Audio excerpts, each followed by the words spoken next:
Kameme FM on Monday, January 24th, that is today, parted ways with popular Kikuyu vernacular radio presenter Njogu wa Njoroge.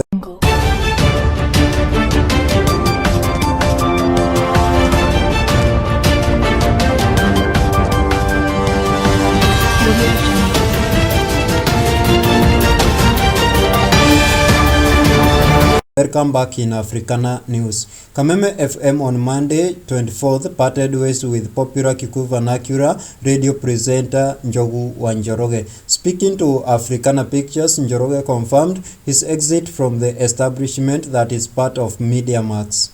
He intimated that he was notified of his termination via a phone call from the station's management.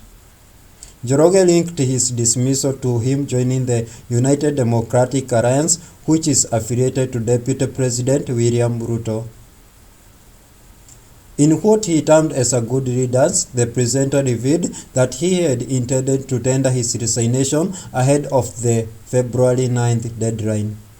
The media personality who has thrown his heart into the political ring will contest for the Njogu parliamentary seat. He was unveiled by Deputy President Ruto's office in Karen and was welcomed by UDA members of Parliament. Prior to today's announcement, Njoroge hosted the Thingira show on Kameme FM from 9:30 p.m. to midnight. The show is centered around politics and actively involves the audience as they are allowed to voice their opinions, which forms the basis of discussion.